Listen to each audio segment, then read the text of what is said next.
आज हम पढ़ेंगे कक्षा 12 का पहला चैप्टर पुष्पी पादपों में लैंगिक जनन। पुष्पी पादपों में लैंगिक जनन, यह लेसन पढ़ने से पहले हमें जानना पड़ेगा जनन होता क्या है। तो आप जानते हैं कि जनन हर जीव के लिए आवश्यक है। जब तक जनन होगा नहीं तब तक किसी जीव में वृद्धि होगी नहीं। इसलिए जनन हमें जब तक जनन जानेंगे नहीं तब तक हम इस लेसन को समझ नहीं पाएंगे। जनन क्या है? तो जनन एक प्रक्रिया है। जनन क्या है? जनन एक प्रक्रिया है जिसमें जीव अपने समान जीव की उत्पत्ति करता है। जनन एक प्रक्रिया है जिसमें एक जीव अपने समान जीव की उत्पत्ति करता है। जनन दो तरह से होते हैं, एक होता है लैंगिक जनन,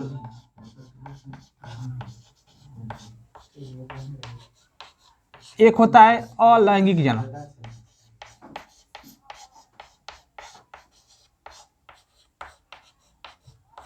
जनन दो तरह के होते हैं, एक होता है लैंगिक जनन, एक होता है अलैंगिक जनन।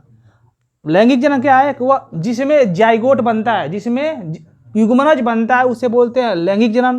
और जिसमें युग्मनज का निर्माण नहीं होता है उसे बोलते हैं अलैंगिक जनन। जैसे मैं हम आपको, ये हमारा क्या नर है, ये हमारा क्या है मादा है। अब जानते हैं कि नर में बनता है शुक्राणु और मादा में बनता है अंडाणु। अब ये जब दोनों आपस में मिलते हैं तो बनता है हमारा युग्मनज, जिससे भ्रूण का निर्माण होता है। तो जिसमें युग्मनज बनता है उसे बोलते हैं लैंगिक जनन, और जिसमें युग्मनज नहीं बनता है उसे बोलते हैं अलैंगिक जनन।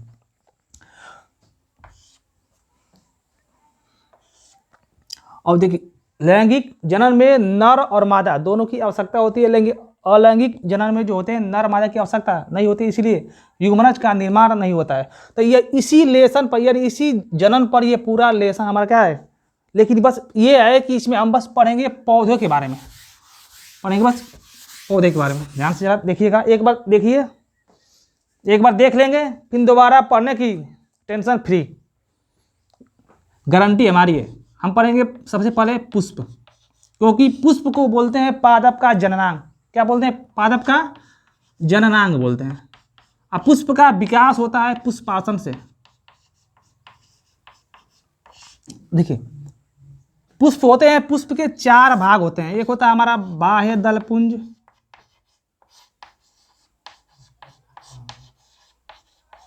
दूसरा होता है दलपुंज,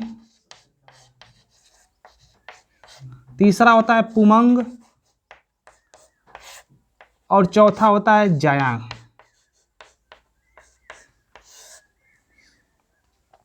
एक पुष्प में चार हमारे भाग होते हैं। एक होता है बाह्य दलपुंज, पुमंग और कौन सा जायांग। जो हमारा पुष्प जो बाह्य दलपुंज होता है वह पुष्प को पोषण प्रदान करता है।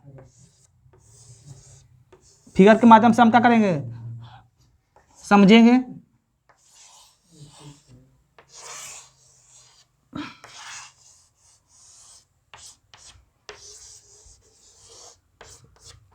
ये हमारा कोई भी एक पादप है, या इसमें चार भाग हमें है। एक हमारा जो ये जिसको हम हिंदी में भोजपुरी में बोलते हैं कोढ़ी, उसी को बोलते हैं हम बाह्य दलपुंज।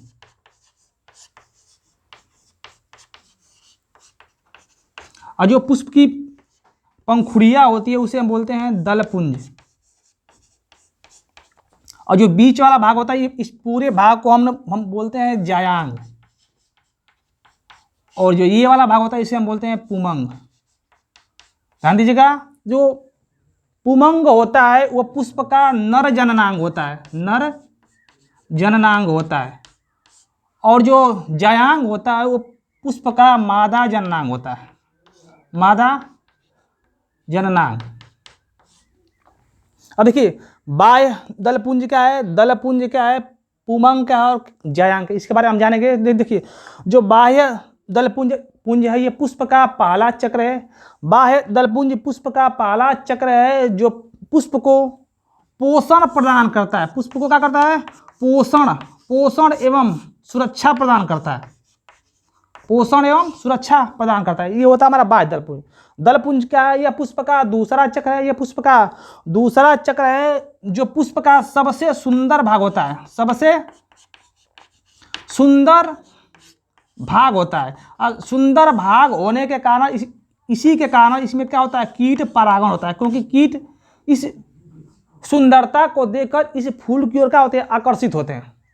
देखिए ये जो हमारा पुमंग है, ये पुष्प का तीसरा चक्र है, जो 3 भागों से मिलकर बना होता है। एक होता है हमारा पराग कोश, एक होता है योजी, और एक होता है पुतंतु।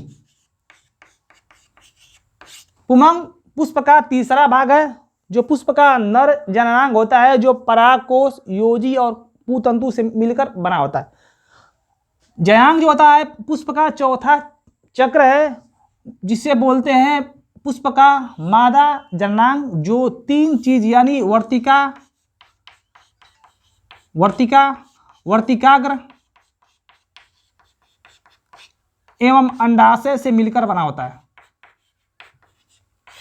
ये पूरे हमारे पुष्प का भाग। अब देखिए हम पढ़ रहे हैं लैंगिक जनन, तो जाहिर सी बात है जनन में ना ही बाह्य दलपुंज भाग लेगा और ना ही हमारा कौन सा लेगा भाग? दलपुंज भाग लेगा। 2 चीज भाग लेते हैं, एक होता है पुमंग, एक बोलते हैं जयांग। तो यहाँ पे लिखे हैं पुमंग को बोलते हैं नर जननांग और मादा को बोलते हैं जयांग।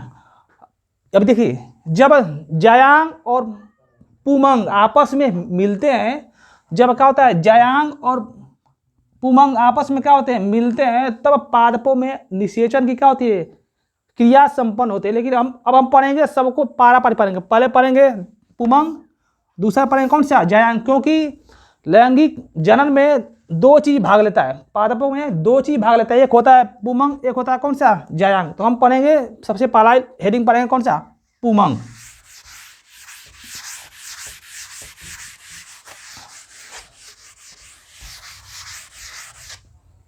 सबसे पहला पढ़ेंगे हम कौन सा? पुमंग। जैसे कि अभी हम कहे हैं कि पुमंग पुष्प का नर जननांग होता है।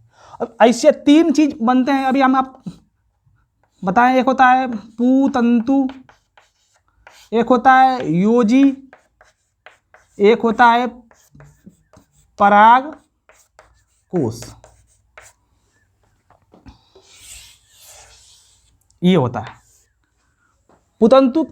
किसे कहते हैं? जो अंडाशय को परागकोश से जोड़ता है, जो अंडाशय को परागकोश से जोड़ता है, उसे बोलते हैं पुतंतु। क्या बोलते हैं?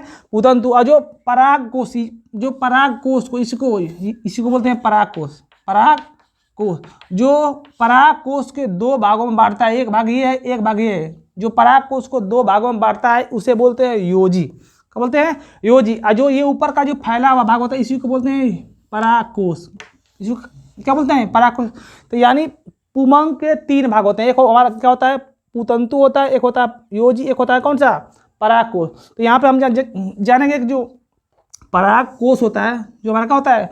परागकोश होता है। अब यहाँ से पढ़ेंगे, क्योंकि इसी परागकोश में बनती है एक मातृ कोशिका। क्या बनती है? मातृ कोशिका बनती है।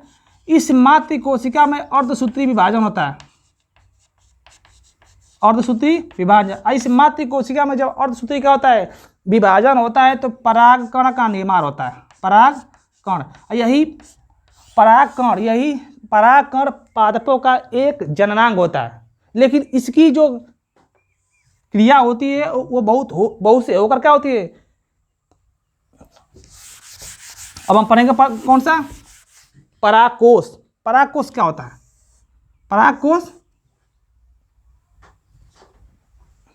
हम पढ़ेंगे परागकोश। ये हमारा है परागकोश। ये हमारे वही परागकोश की क्या है?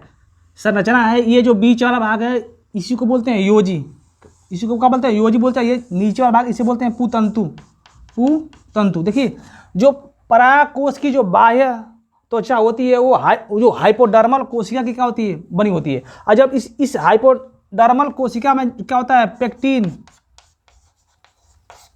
पेक्टिन प्लस सेलुलोज मिलते हैं। सेलुलोज जब इस हाइपोडर्मल कोशिका में क्या होता है, पेक्टिन प्लस क्या होता है, सेलुलोज बनती है, तो इसे एक कोशिका का होता है निर्माण, जिसे बोलते हैं प्रपसु कोशिका, जिसे बोलते हैं प्रपसु कोशिका। यह प्रपसु कोशिका दो भागों में बढ़ती है, एक को बोलते हैं प्राथमिक भित्ति कोशिका, एक को बोलते हैं प्राथमिक बीजाणुजन कोशिका। यानी यह प्रपसु कोशिका दो भागों में बढ़ती है, एक को बोलते हैं प्राथमिक भित्ति कोशिका, एक को बोलते हैं प्राथमिक बीजाणुजन कोशिका। तो यह जो भित्ति कोशिका है, यह जो भित्ति कोशिका है, इसे आवरण का निर्माण होता है, इसे आवरण का निर्माण होता है। यह आवरण चार भागों में क्या होता है, बढ़ जाता है। यह आवरण क्या होता है, चार भागों में क्या होता है, बढ़ जाता है। एक को बोलते हैं बाह्य स्तर, एक को बोलते हैं मध्य स्तर, एक को बोलते हैं टेपिटम, एक को बोलते हैं अंतःस्थिथियम।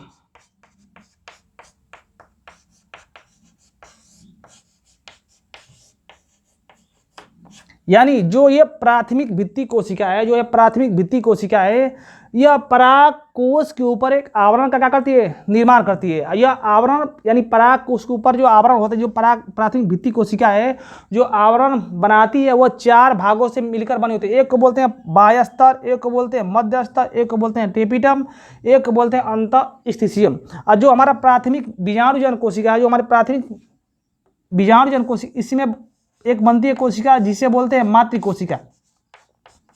इसे बोलते हैं कौन सी कोशिका, मातृ कोशिका। इस मातृ कोशिका में अर्धसूत्री विभाजन होता है। मातृ कोशिका में क्या होता है, अर्धसूत्री विभाजन। और जब इस मातृ कोशिका में अर्धसूत्री विभाजन होता है तो पराग कण का निर्माण होता है, पराग कण का। एंड देखिए जो हमारा पराग कोश की संरचना है, ये जो हमारा पराग कोश होता है वो दो पालियों में होता है बटा। एक पाली ये होती है, एक पाली ये होती है, एक पाली है, एक पाली है, यानी टोटल दो पालियों बोलते हैं, जिसे हम बोलते हैं लघु बीजाणुधानी, जिसे हम बोलते हैं लघु बीजाणुधानी बोलते हैं। तो यह दो पालियों में बटी होती है।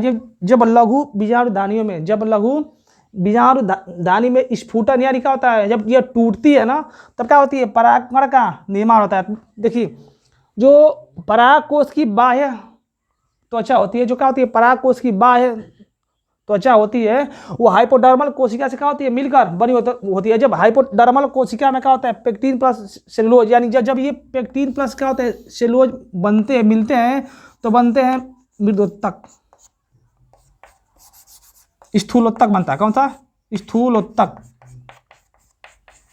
क्योंकि जो पराग कोश की संरचना होती है ना, वो स्थूल उत्तक कोशिका से क्या होती है, मिलकर बनी होती है। जब हाइपोडर्मल कोशिका में ये स्थूल उत्तक मिलते हैं तो एक कोशिका का होता है निर्माण।